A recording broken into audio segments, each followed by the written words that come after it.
Boa tarde e obrigada por aguardarem. Sejam bem-vindos à teleconferência do Inter para a discussão dos resultados referente ao quarto trimestre de 2020. Estão presentes hoje conosco o diretor-presidente do Inter, senhor João Vitor Menin, o vice-presidente, senhor Alexandre Rício de Oliveira, a diretora financeira e de RI, Helena Caldeira, e o diretor de investimento, Felipe Potino. Informamos que este evento está sendo gravado e que todos os participantes estarão apenas ouvindo a teleconferência durante a apresentação do Inter. Em seguida, iniciaremos a sessão de perguntas e respostas, quando mais instruções serão fornecidas.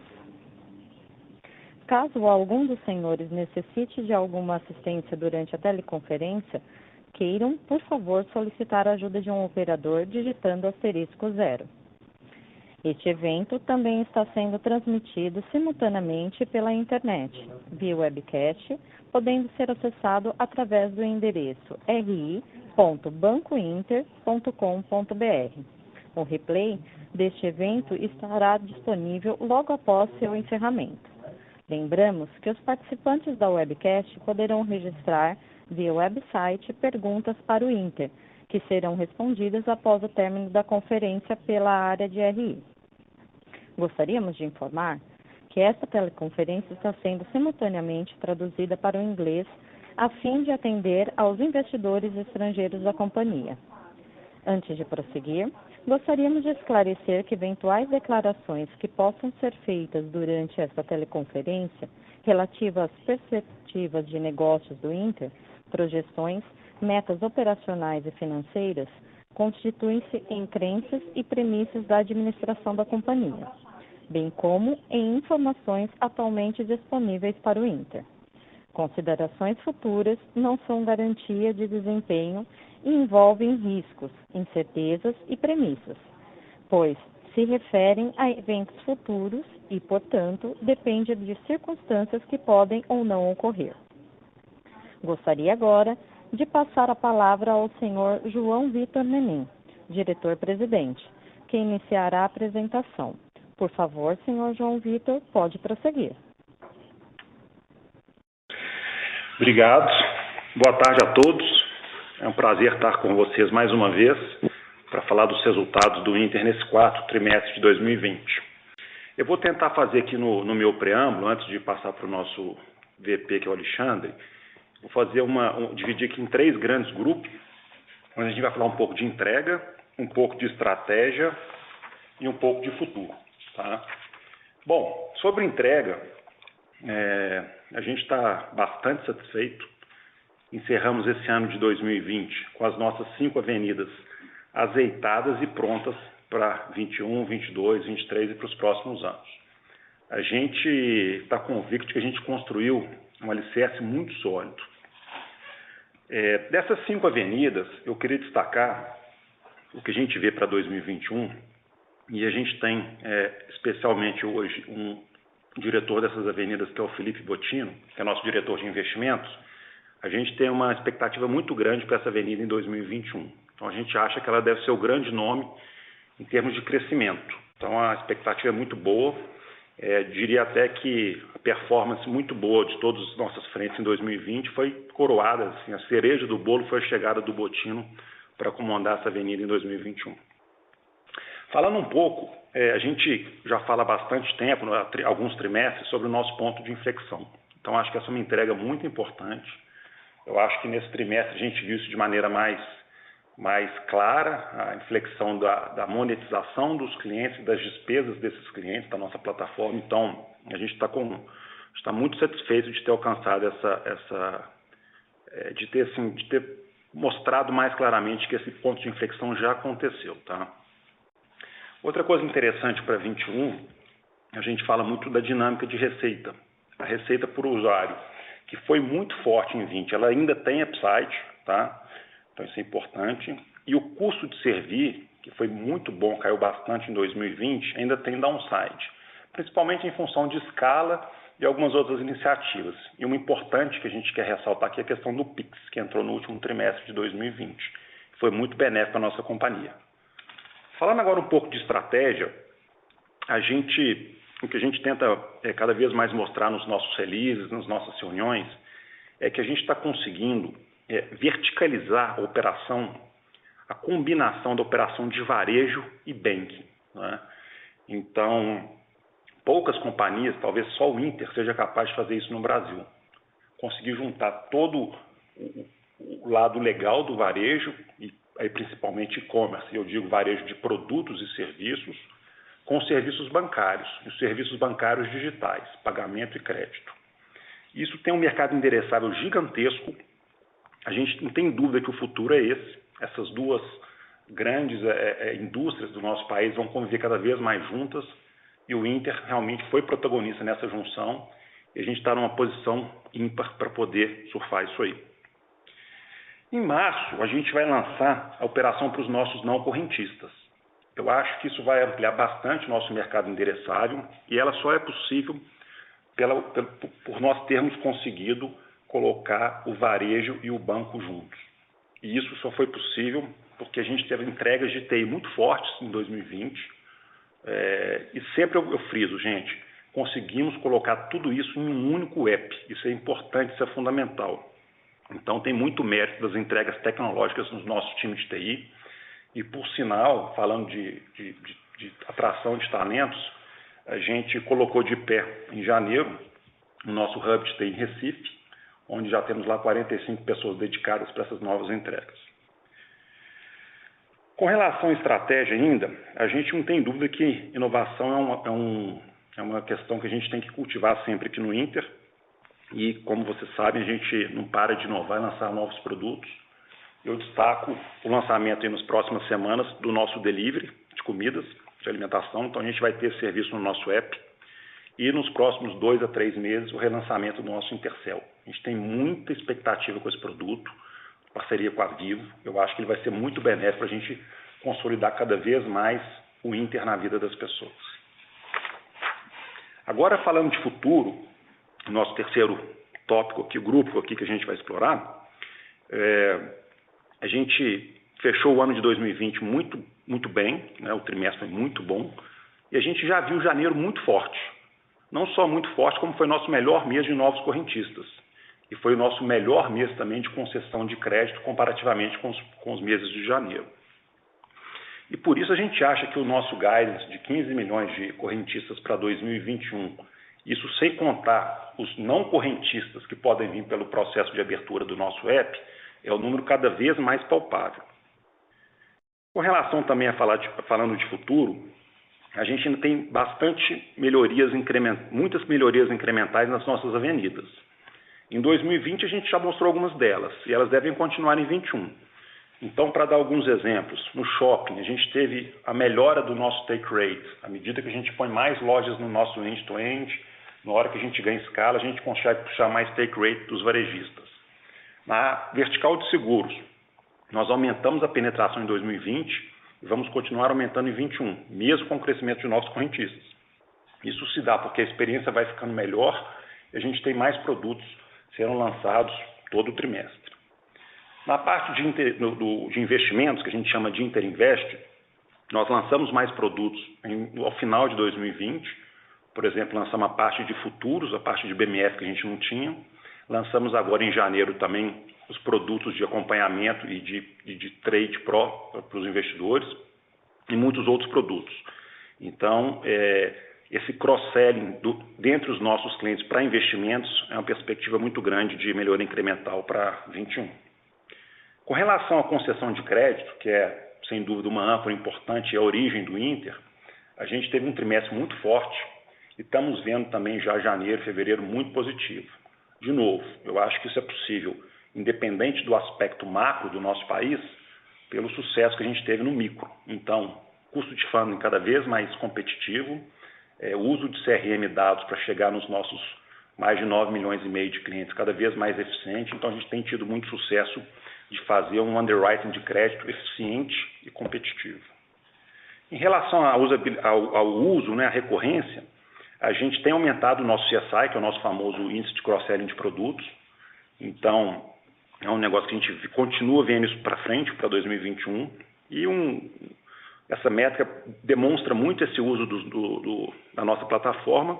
Outra métrica bastante importante são os depósitos. A gente fala que os depósitos de um cliente estão normalmente na plataforma ou no banco que ele escolhe como prioritário. Então, isso é um negócio que nos deixa muito orgulhosos de que os depósitos do Inter cresceram até mais que o número de correntistas em 2020. E por último aqui, gente, só para ressaltar, a gente, apesar de um ano difícil, um ano onde a gente teve alguns ventos aí contrários, por exemplo, a Selic baixa para o nosso modelo é um vento contrário, o investimento parrudo que a gente fez nesses produtos todos é um vento contrário, mas a gente teve um trimestre para comemorar. Foi o nosso melhor trimestre de 2020 em termos de resultados econômicos. E eu acho que corrobora um pouco de tudo que eu falei agora há pouco. A gente continua convicto de que nessa empreitada que o Inter começou há mais ou menos 4, 5 anos atrás de desafiar o status quo do setor bancário e agora recentemente o status quo do varejo no Brasil, é um projeto difícil, desafiador, e que o nome do jogo para a gente continuar vencendo essa batalha é a eficiência. É com a eficiência que a gente vai conseguir ter preços, produtos melhores para os nossos clientes, engajamento maior e monetização. E eu acho que, modéstia à parte, a gente tem sido muito eficiente nos últimos anos. Por último, agradecer aqui os nossos mais de 2.200 funcionários, né, que estão todo dia aqui trabalhando por esse projeto maravilhoso que é o Inter, aos nossos já 9,5 milhões de clientes que acreditam na gente e os nossos 160 mil acionistas que confiam na nossa companhia. Obrigado a todos.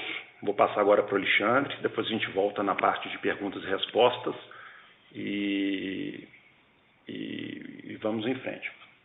Pode falar, Alexandre, por favor. Boa tarde, agradeço a todos pela participação mais nesse call. Vou passar rapidamente pelos principais números e evoluções do trimestre e do ano. Acho que, como visto por todos na divulgação da nossa prévia operacional, 2020 foi novamente o melhor ano da história da companhia, né? Esse ano não foi bom só nos KPIs operacionais, mas também na vasta maioria das métricas financeiras nossas. A gente atingiu níveis recorde e uma performance com evolução muito positiva. Temos grandes histórias escritas em cada uma das nossas avenidas. Nosso time está muito focado em eficiência, como o João Vitor falou, né? Buscando excelência operacional, visando entregar ao mesmo tempo uma experiência cada vez melhor para o cliente e mais eficiente para a companhia, visto que no varejo digital esses dois pontos eles são estreitamente correlacionados, né? Gostaria de passar por algumas das histórias de sucesso nossa aqui, através dos nossos números, né? Iniciando com uma visão macro de base de clientes, engajamento e unit economics. Então, nós chegamos em 8,5 milhões de clientes, crescemos quase 110%, com um CAC bem controlado, né? No último trimestre, nosso CAC ficou muito próximo do observado no quarto trimestre de 2019, que, por sazonalidade, um pouco maior do que a média. Apresentamos ali uma queda de quase 21% no custo de servir por cliente, atingindo R$ 137 no quarto trimestre. Nosso ARPU, né, a receita média por cliente, cresceu pelo terceiro trimestre seguido. Então, uma importante tendência aí, ancorada pelo aumento da nossa capacidade de cross-selling. Lembrando, o nosso CSI, que é o índice de cross-selling, subiu para 3,06% no trimestre, vindo lá de valores abaixo de 3%.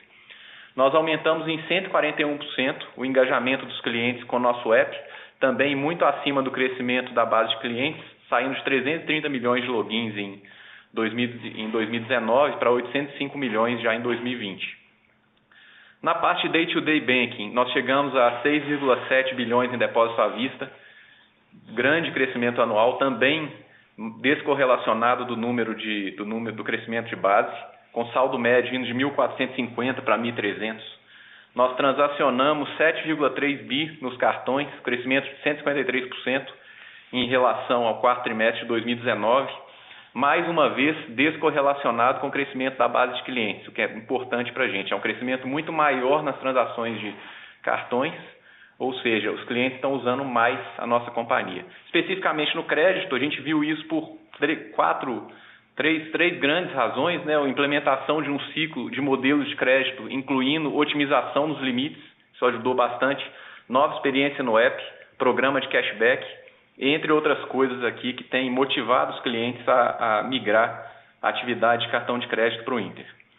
Na parte de marketplace, no trimestre a gente teve nossa primeira Black Friday para valer, né, que a gente chamou aqui de Orange Friday, e ela nos ajudou a conquistar um GMV impressionante no trimestre, de 632 milhões. A gente teve geração de receitas de quase 40 milhões no trimestre, com 38,7. Chegamos a 1.400.000 clientes ativos no Intershop no ano, com 9 milhões e meio de transações. E nossa experiência vem conquistando os clientes. Então, a gente já vê o shopping hoje como um indutor de primarização dos nossos clientes. Finalizar o 2020 com 2,5 bi de GMV anualizado, pegando o quarto trimestre, só aumenta o tamanho do nosso sonho dentro dessa avenida. E reforçando um ponto que o João citou, ainda dentro do marketplace, a gente saiu de um take rate de 4,97% para 6%, que é um excelente indicador de que a nossa estratégia de upselling e de aumento de vendas no end-to-end está funcionando. Na parte de investimentos, nós encerramos o quarto trimestre com 44 bi em ativos sob custódia, crescimento anual de 136%, alcançamos 1,2 milhões de clientes ativos na Interinvest e continuamos ali mantendo aqueles nossos 10% dos investidores de varejo da Bolsa, com 330 mil. Como é que está sendo conquistado, né? A gente continua colhendo frutos da nova estrutura de atendimento aos clientes, grande evolução da nossa plataforma e, mais recentemente, a chegada do Botino para dirigir a área. Nossas receitas em 2020 cresceram mais de 100% em relação a 2019, chegando em 56 milhões. Na parte de seguros, a gente continua escrevendo aqui a principal história de venda de seguros de forma digital do Brasil. Chegamos a 255 mil segurados, atingindo 3% de penetração na base, vindo de 1,3% no fim de 2019. A Interseguros ela já virou aqui na companhia uma grande geradora de receitas, aí, com 42 milhões. E a gente vê que o foco nas jornadas de venda de seguros, com oferta contextualizada, vem rendendo frutos e vem mais por aí. Na parte de crédito, a gente vê outra cereja do bolo, né? A gente acaba vendo que o nosso bolo tem mais de uma cereja. Nossa estratégia comercial vem se aperfeiçoando, juntamente com toda a cadeia de operações de cobrança.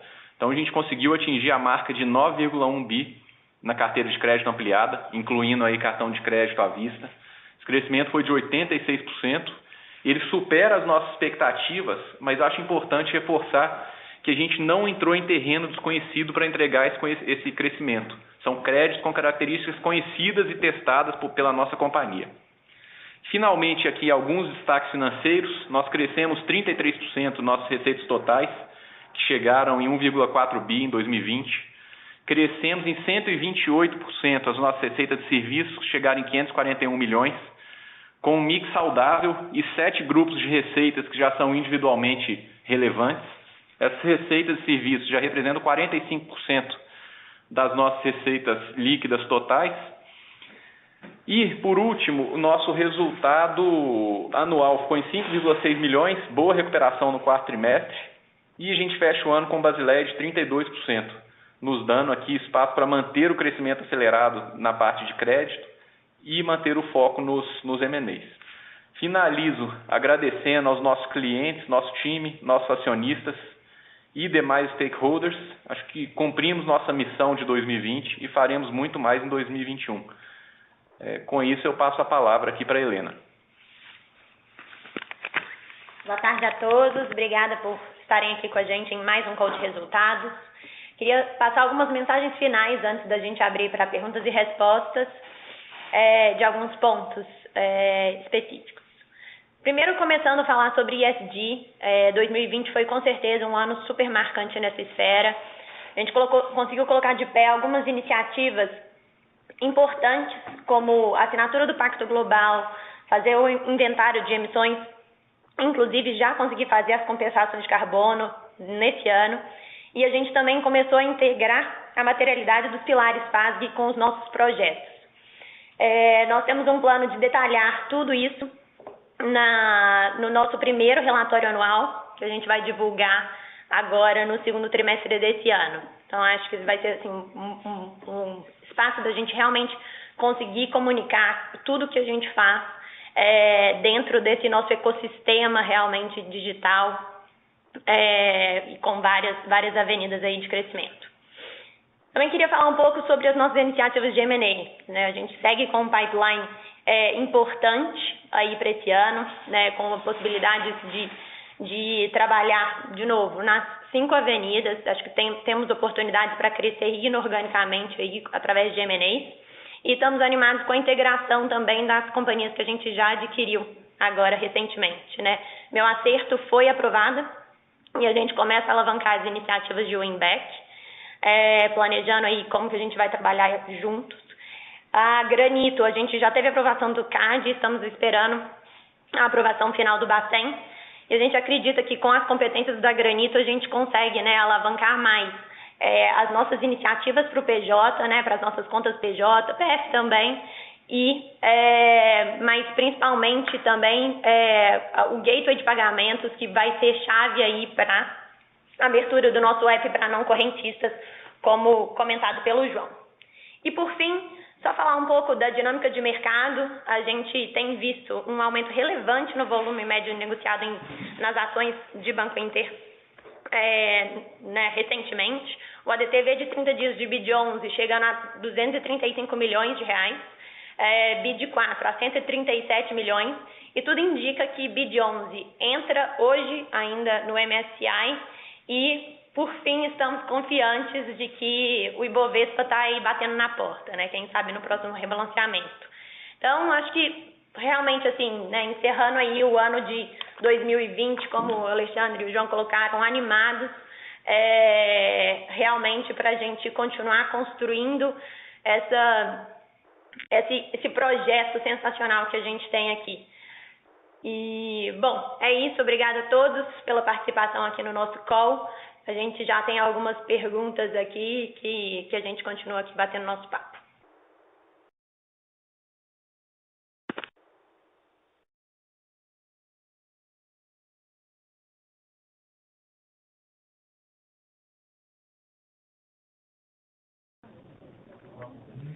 Senhoras e senhores, iniciaremos agora a sessão de perguntas e respostas. Para fazer uma pergunta, por favor, digitem *1. Para retirar a pergunta da lista, digitem *2. Nossa primeira pergunta, York Friedman, Citibank. Pode prosseguir, ó. Muito obrigado pela oportunidade. Boa tarde a todos. Vocês conseguem me ouvir bem? Sim. Perfeito. Obrigado, Helena. Eu tenho 2 perguntas. A primeira relacionada à Intershop.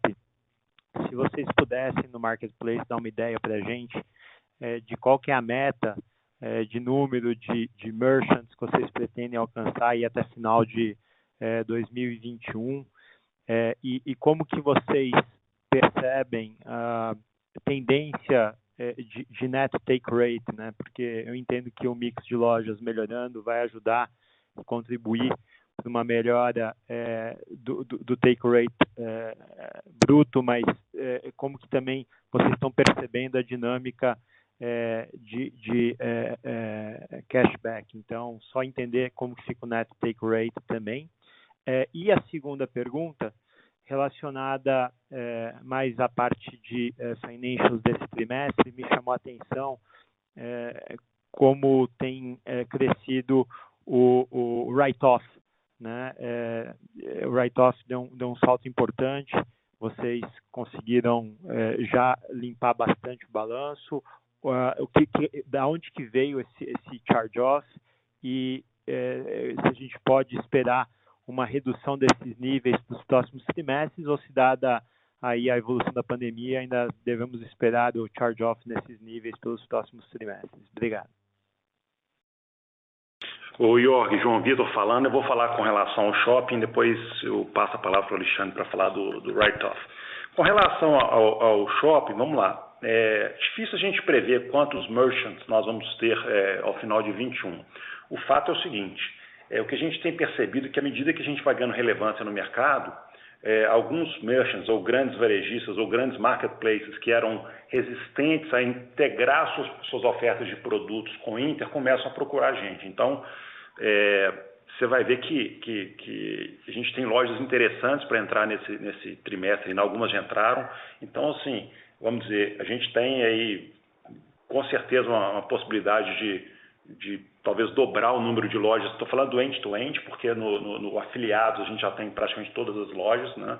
E por que eu estou falando end-to-end? Porque, aí já pegando a segunda parte da sua pergunta, é lá que a gente tem uma otimização de net take rate. E com relação a isso, não só mais lojas entrando ajuda o nosso net take rate, como que eu te falei, à medida que o mercado vai percebendo a nossa verticalização, quer dizer, o quanto é bom vender pelo shopping do Inter, ou seja, eu não tenho o MDR da adquirência, eu não tenho que pagar campanha de mídia para o Google, para o Facebook, para a TV Globo, o que quer que seja, para o outdoor. Quer dizer, ele começa a cada vez ficar mais disposto a aumentar o take rate para o Inter. E, obviamente, começa a ver conversão e sente que aqui é um lugar para poder fazer GMV.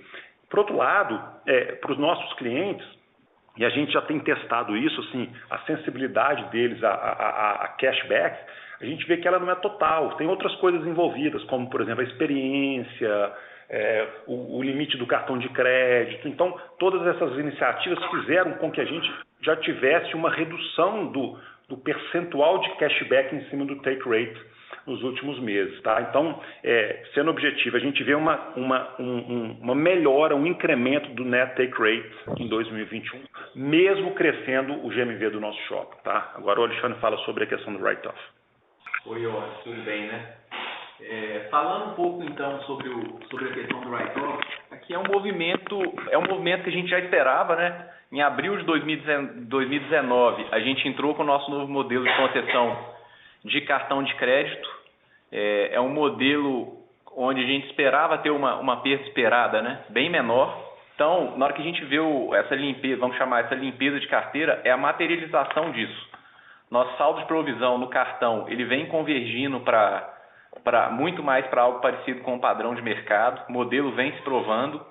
A gente acha que ainda tem alguma coisa a mais para reduzir olhando para frente, até mesmo pela estratégia que a gente adotou no Covid e pós-Covid. A gente segmenta os nossos clientes aqui para efeito de cartão de crédito, né, em 6 segmentos. A gente fazia o segmento 1, 2, 3 e 4. No Covid a gente foi para 1, 2 e 3, reduzindo ainda mais assim, a perda esperada da carteira. Então, resumindo, o write-off maior é um reflexo da limpeza dessa carteira e do sucesso do nosso novo modelo, que não está demandando tanto provisionamento quanto os modelos anteriores. Perfeito, Alexandre. Super agradeço, também agradeço a resposta do João Vitor. Se eu puder fazer um follow-up, sem querer monopolizar o call, claro, se vocês conseguirem só dar um parâmetro para a gente do que deve ser a alíquota efetiva de imposto para esse ano de 2021, tem sido bastante volátil e aí ajudar bastante aqui na modelagem. Obrigado, viu? E eu acho que é melhor a gente fazer algum tipo de follow-up, porque ainda tem um nível de incerteza grande nessa alíquota, tá? Mas não vai diferir muito do que a gente viu em 2020. Não, tranquilo. Tá bom, a gente fala depois. Obrigado.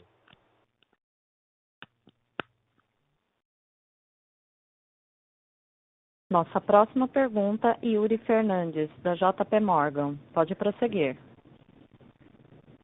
Obrigado, João Vitor, Alexandre, Helena. Obrigado a todo mundo pela oportunidade. Eu queria perguntar sobre a estratégia de vocês para SMI, né? Acho que foi um crescimento muito forte no trimestre. Já vinha crescendo, mas para mim foi... Mesmo vendo os dados de originação, né? Acho que ver o balanço crescer assim 50% quase tri-a-tri é bem interessante. E eu sei que vocês têm estratégia de supply chain, mas se eu não me engano, no Interday vocês mostraram que vocês tinham, acho que se eu não me engano, 7 principais parceiros. E acho que depende muito desse número de parceiros, né? Então, acho que a minha pergunta é assim, como continuar crescendo no SMI nessa velocidade? Como vocês poderiam ter novos parceiros grandes para poder dar esse crédito para o supply chain? E depois eu posso fazer minha segunda pergunta. Obrigado. O Yuri, João Vitor falando. Bom, de fato, a gente tem uma estratégia bacana no SMI, só para a gente entender um pouco o todo do CSMI. Vamos lá. A gente, como você sabe, a gente tem um custo de funding extremamente competitivo, é o funding mais barato entre os bancos brasileiros, ele é crescente, ele é pulverizado, ele é barato. Agora, é um funding de muito depósito à vista, então a gente tem que ter na nossa tesouraria uma estratégia de ALM muito bem feita. Temos já ativos de mais longo prazo, o mobiliário consignado, com margens maiores, com spreads maiores. O que a gente tem feito aqui? Pegar esse excesso de caixa que a gente tem hoje, essa abundância de dinheiro, porque, como eu falei, os clientes usam o Inter como conta primária hoje, e colocar nos produtos de prazo curto. Aí sim, supply chain e recebíveis de cartão de crédito desses SMIs. Então, quais são os dois grandes grupos aqui? Primeiro, é a parte de recebíveis de cartão, que a gente está explorando cada vez mais, vem crescendo. Então, é um negócio que a gente brinca que é quase que um risco interbancário, né? Quer dizer, e com uma taxa bem superior à Selic. Então, isso é uma vertical forte. A gente está só no começo disso aí, ainda mais agora com a aquisição da Granito, a gente pode potencializar essa operação, tá? Não só o performado, como o não performado, o famoso fumaça. E no supply chain, quando você fala de sete parcerias, se eu não estou enganado, nós estamos em 19 parcerias hoje já, tá? Então a gente tem nosso superintendente, que é o Felipe Flecha, ele fica especializado em trazer novas parcerias, tem feito isso numa dinâmica super boa. E a gente tem cada vez mais melhorado a experiência também tecnológica para que a gente seja o melhor competidor nessas cadeias produtivas. A gente é reconhecido pelos grandes clientes como a melhor plataforma. Então, a gente, de novo, a gente até brinca que a gente faz quase que um dumping ali de mercado, porque temos um funding muito barato, depósito à vista, a gente pode entrar com taxas competitivas e dumping não só no custo da taxa, mas a proposta de valor, a tecnologia é muito eficiente, então a gente tem ganhado volume consistentemente. Operação boa, porque se você tem, por exemplo, ajustes de Selic, você pode ajustar isso a cada 30 dias, então isso é muito positivo. Então o SMI tem contribuído muito para poder monetizar, crescer carteira de crédito e equilibrar a LM. Então isso é um pouco da estratégia e vai continuar crescendo em 2021, tá? Super claro, João Vitor. E se eu puder uma segunda pergunta sobre o produto de cartão de crédito, eu peguei aqui os dois produtos que mais cresceram, né? Cartão e pequena e média empresa. No produto de cartão, a gente viu uma convergência do NPL de vocês, né? Eu acho que tem um pouco a ver com a pergunta anterior no write-off. Mas eu acho que deve ter também um pouco a ver com o produto garantido, né, de vocês. Então, se vocês puderem explorar um pouquinho. E uma questão que eu tenho na questão de cartão de crédito, a gente vê que o uso de rotativo e parcelado de vocês é muito menor do que da indústria. Eu acho que alguma coisa como 13%, 14%, a indústria roda mais com rotativo e parcelado mais nos 20%. Então, eu queria entender um pouquinho também essa dinâmica. Por que vocês têm menos rotativo e menos parcelado que a indústria? Tá. Ô Yuri, assim, eu acho que a gente teria que ter um call específico para falar de cartão, porque quem acompanha o Inter há mais tempo sabe a obsessão que a gente tem aqui por ter produtos mais colateralizados, serviço de dívida cada vez menor para os nossos clientes. E outro dia saiu uma matéria interessante num veículo, que eu não lembro o nome, que fala que o rotativo do Inter é o mais barato do Brasil. Ainda é caro, mas é o mais barato do Brasil. E por que eu estou falando tudo isso? A gente enxerga o produto cartão de crédito de maneira um pouco diferente. A gente acha que ter uma taxa de rotativo alta para poder trazer um volume transacionado enorme não é um jogo bom de ser jogado. Então a gente sempre começou, e o mercado sabe disso, acompanhou nossa evolução no cartão de maneira conservadora, fomos testando os modelos, como o Alexandre falou, melhoramos os nossos modelos, estamos muito mais evoluídos, aí começa a acontecer essa convergência que você falou, e paralelamente a isso, ao melhora do modelo, e procurar o cliente que quer usar o cartão como meio de pagamento, não como instrumento de crédito, porque o instrumento de crédito tem que usar o crédito colateralizado, o home equity, o consignado, o imobiliário. O cartão não é para isso, né? A gente tem colocado esses produtos interessantes, que é o CDB mais limite, que ajuda a colateralizar, outro que eu esqueci de falar na minha fala no começo, a gente lança lá o botão para a pessoa optar entre o cashback e o limite estendido de cartão de crédito, onde a gente otimiza o nosso interchange. Então essas combinações todas tem feito com que a gente tenha um portfólio de cartão de crédito muito interessante. E, de novo, não queremos ter crescimento no número, estou falando assim, percentualmente, nominalmente é lógico que vai crescer, no número de rotativos. Não é aí que você se ganha o jogo. E, de novo, só para bater na tecla, essa verticalização que a gente fala do varejo com o banking, que as pessoas, a gente acha que às vezes a gente se expressa mal, que talvez o mercado ainda não tenha percebido, é um negócio muito poderoso. Não se ganha dinheiro com cartão de crédito, fazer consumer finance, não se ganha dinheiro em cima do rotativo. Precisamos ter a convergência do varejo com o bancário. Quer dizer, o banco é que provém o cliente, o banco é que provém o pagamento, o banco é que provém o crédito. Ele tem que ter um take rate, que a gente chama aqui, que é o nosso super interchange, e ao ter um super interchange, você pode ter um rotativo cada vez menor, uma operação mais segura. Então, esse é o caminho para o cartão de crédito aqui dentro do Inter, e, modéstia à parte, a gente acha que essa tendência do consumer finance no Brasil e até no mundo, tá? Essa combinação do varejo com o banco. Então, essa verticalização ela é fundamental e ela para a gente é a chave de sucesso para esse portfólio nosso, tá? Super claro, João Vitor, obrigado e parabéns aí por todo o crescimento e resultado. Um abraço. Obrigado, Yuri. Obrigado. Lembrando que para fazer perguntas basta digitar *1. Novamente, para fazer uma pergunta, favor digitar *1.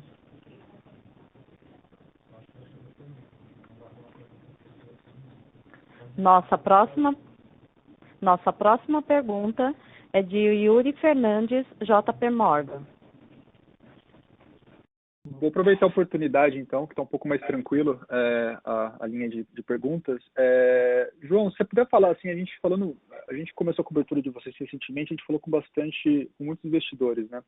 E uma discussão que eu vi, assim, muito presente é a divisão entre o negócio bancário e o negócio não bancário, né? São business, assim, que têm demandas de capital diferentes, que têm retornos muito diferentes.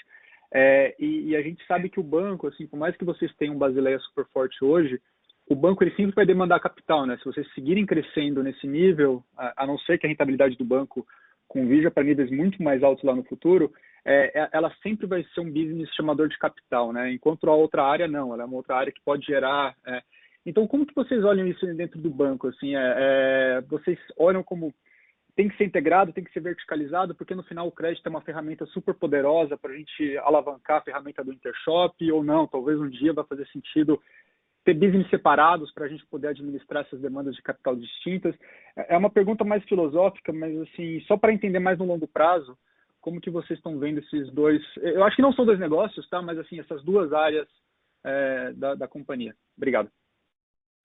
O Yuri, sua pergunta foi sensacional. Eu acho que é uma das melhores perguntas que a gente já teve nos nossos calls. Por que eu estou falando isso? Porque vou tentar aqui explicar um pouco da visão nossa para o futuro, né? Presente e futuro. O que é esse bicho que é o Inter, né? Que é Banco Inter, não é Banco Inter, é Inter Plataforma. É o que eu falei para vocês, assim. Quando a gente fala que a gente é um ecossistema, né? E uma avenida alimenta a outra, é exatamente isso.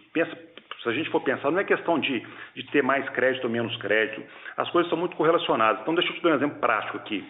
Não necessariamente a gente vai precisar ter um capital gigante. Por quê? Independente do ROI, que você falou que pode ser os lucros acumulados, podem ajudar a crescer. Eu posso, por exemplo, e vou ter, e até a chegada do Botina um pouco isso, eu preciso ter uma máquina, um motor de securitização de créditos bons para que eu possa fomentar minha plataforma de investimentos.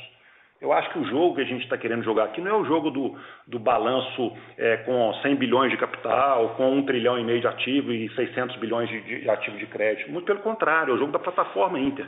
Então, o que a gente fala é que a gente quer ser visto cada vez mais como um gateway. Agora, de novo, óbvio que vamos chamar assim, um banking é importante. E o banking lê esse crédito, pagamentos, são as duas coisas. Agora, tem um termo que o pessoal fala que é o invisible banking, que é muito legal, quer dizer, eu estou usando a parte bancária do Inter para fazer meu shopping, meu investimento, meus seguros.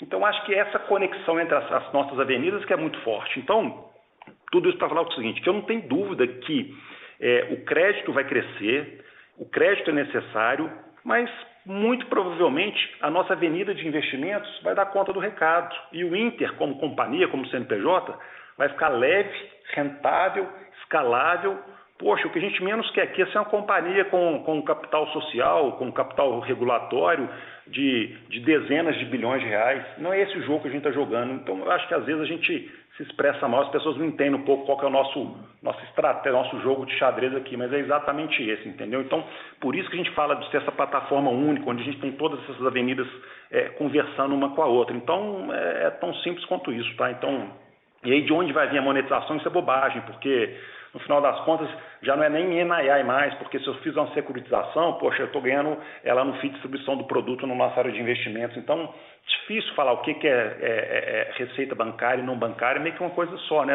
O bem que está envolvido ali nessa operação. E mais legal ainda para terminar, que eu falei que é muito boa, que quando a gente mostra os nossos números, a gente vê que isso não é levado em conta. Quer dizer, a margem REF que a gente tem do nosso portfólio de crédito, que se a gente securitizasse hoje ele, quer dizer, a gente traria uma lucratividade alta para o Inter, não é, vamos dizer, não é quantificada, né? À medida que a gente tiver esse motor de securitização, e obviamente, poxa, vamos precisar de capital, porque você tem sempre assim, você tem que ter um warehouse de balanço mesmo, não tem jeito, mas à medida que a gente tiver esse motor, você traz a valor presente todo esse LTV dessa operação de crédito, que é importante sim para fidelizar o cliente. Então, esse é um pouco do modelo Inter, que, assim, de novo, não é fácil a gente falar isso aqui em 2, 3 minutos, mas que a gente vai continuar batendo nessa tecla aí para que seja assim, 100% compreendido aí pelo mercado. Aí, tá? Beleza, muito obrigado, João Vitor, super claro.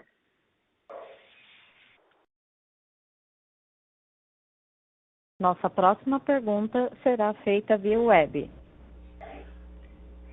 Pergunta para o Felipe Bottino. Você que já vem do mercado de investimentos e seguros, como você enxerga a plataforma do Inter hoje comparada ao mercado? E qual a estratégia para o crescimento dela nos próximos 2 anos? Bom, obrigado pela pergunta, é um prazer estar aqui com todo mundo. Quando eu vejo a plataforma de investimentos do Inter, eu acho que isso reflete muito a capacidade de execução e geração de valor do grupo, né? Então, não sei se todos já sabem, mas, por exemplo, a gente tem uma plataforma completa de investimentos. Quando eu falo completa, é desde a administração fiduciária, passando pela parte de DCM, renda variável, fundos e research e até o private. Então, assim, isso é uma geração de valor incrível que fizeram 100% in-house e numa velocidade bastante rápida. Então, em 2 anos, foi construída a terceira maior corretora, eu diria, a terceira maior casa de investimentos, totalmente in-house e com geração de valor incrível para o acionista. Em termos de estratégia, eu acho que o banco vem num momento muito bom, como o João e o Alexandre colocou, e a própria Helena.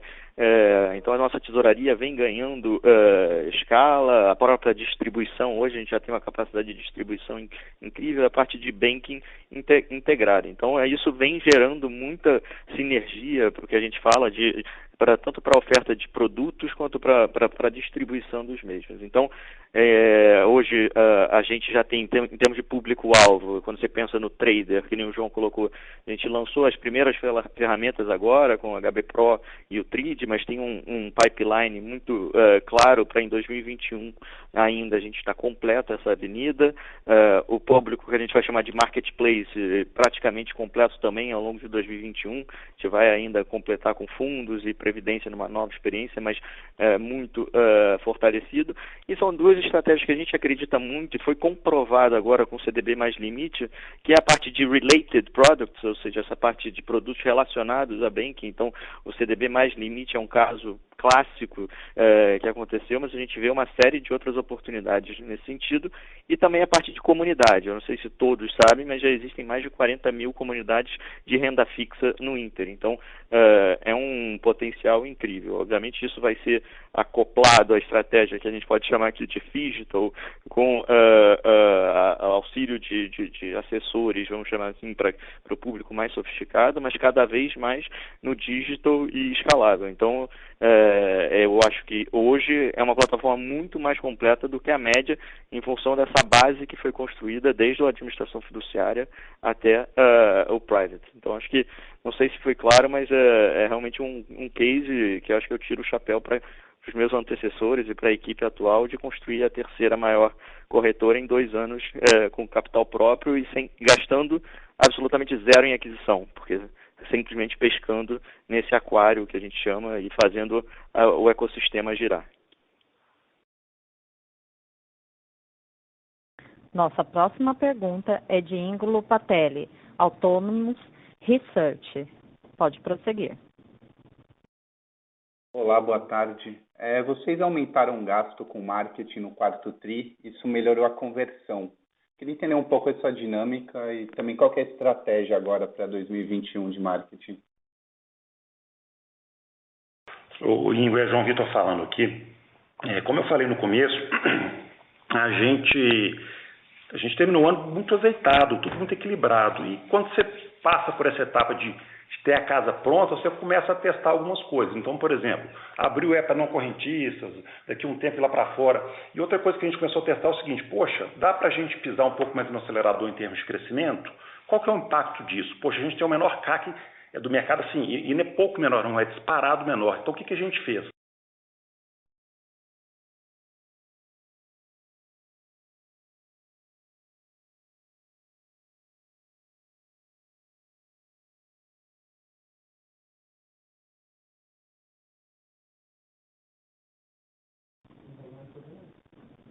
Senhores palestrantes, por favor, sigam pela backup.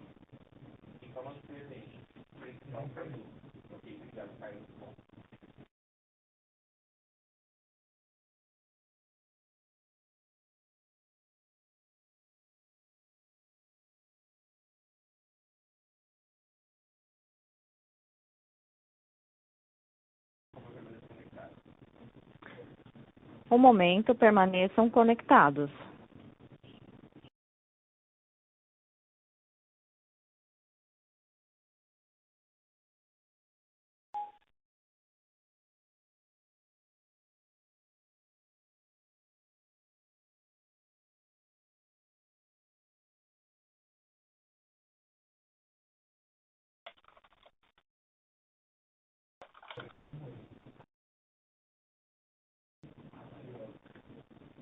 Por favor, permaneçam conectados.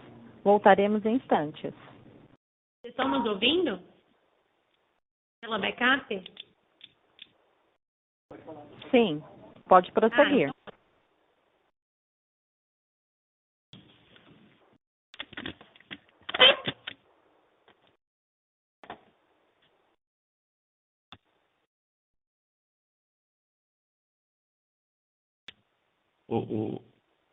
Estão ouvindo, pessoal?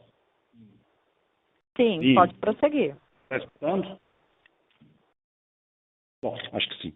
Bom, então continuando, a gente fez então um esforço de CAC, assim, o CAC nosso é absurdamente baixo, então a gente tem gordura para isso, e o que a gente está tentando aqui, esse balão de ensaio, é achar o ponto ótimo, né, o ponto mais eficiente de equilíbrio entre crescimento e investimento. Então, fizemos um incremento aí em torno de R$4 a R$5 no nosso CAC de marketing, o CAC de envio de cartão, em Boston continua o mesmo, e os impactos foram muito positivos. Então, a gente, como eu falei no começo, a gente deve ter um número aí bem forte no primeiro trimestre de novas contas abertas, fruto dessa pitada, e por isso falo que aquele número nosso de 15 milhões de correntistas começa a ficar um número bastante plausível aí, tá? Então, foi um pouco dessa estratégia.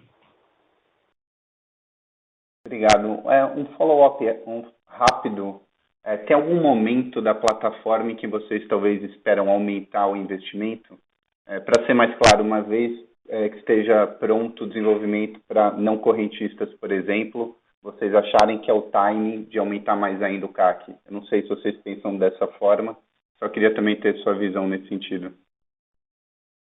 Vamos lá, Ingo, assim, como eu falei, né, a gente, falando primeiro dos correntistas, a gente terminou com a plataforma super equilibrada, os produtos super bem azeitados, e a gente resolveu fazer esse teste. Eu acho que à medida que a gente sentir que a nossa plataforma para não correntistas ela está redonda, o onboarding está bom, a walletização, que a gente chama, colocar o cartão que não é do Inter está redonda, está boa, a gente pode sim fazer um incremento para que a gente possa, como eu falei também no começo da minha fala, podemos terminar com os nossos 15 milhões de correntistas e mais X milhões ou milhares de não correntistas. E aí sim a gente pode ter uma verba específica para endereçar esse público aí, que é um público gigantesco no Brasil, né? Estamos falando aí de literalmente 210 milhões de brasileiros, né? Então, sim, podemos ter uma verba aí para poder alocar nessa nova frente. Perfeito, obrigado pela resposta. Nossa próxima pergunta será via web. Como tem encaminhado o plano de reorganização societária, ou seja, a criação da holding Inter? Acho que é do Navarro, né? Bom, Navarro, obrigado pela pergunta. Bom, a gente está aí já mais ou menos uns 5 ou 6 meses nesses estudos e, como a gente bem colocou para todos, a nossa ideia inicial era levar todas as nossas operações, né, bancárias, todas as operações para uma holding no Brasil, onde a gente teria as operações bancárias e as subsidiárias não bancárias. A gente fez todos os estudos aí, fiscais, legais, societários. É interessante que, no meio desses estudos todos, a gente começou a ventilar uma possibilidade muito legal, que é de fazer essa holding não no Brasil, mas nos Estados Unidos. Então, a gente fez vamos dizer, um pit stop nesse projeto de ter a holding, a Interholding Financeira Brasil, e pensarmos na Interplatform lá fora, onde tem alguns benefícios importantes. Então, nesse momento agora, a gente aprovou no nosso Conselho de Administração os estudos para que a gente possa caminhar em direção à migração dessa holding para o ambiente negocial fora do Brasil. Isso ainda não está claro para a gente quando fazer, como fazer. Então, tudo isso para dizer que a gente não temos um prazo definido para concluir essa nossa reestruturação societária. Quer dizer, a gente adicionou um capítulo aí novo e estamos vendo como fazer da melhor forma para que a gente possa gerar mais valor para a nossa companhia, para os nossos acionistas todos. Então, como a gente sempre fez, a gente vai dando disclosure para o mercado de todas as etapas e espero que até o final do ano a gente tenha uma conclusão desse projeto todo, que é um projeto muito bacana, mas também muito complexo. Lembrando que para fazer perguntas basta digitar *1.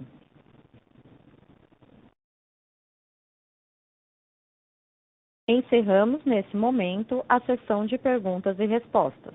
Gostaria de passar a palavra ao senhor João Vitor Menin para as considerações finais. Por favor, senhor João Vitor, pode prosseguir. Bom, gente, obrigado pela audiência. Prazer estar com vocês de novo. Acho que todo trimestre a gente tem tido, felizmente, bons motivos aí para conversar com vocês. Espero que no trimestre que vem seja assim também. E nos vemos lá. Um abraço a todos, bom final de semana. A teleconferência do Inter está encerrada. Agradecemos a participação de todos. Tenham uma boa tarde e obrigada por usarem a Chorus Call.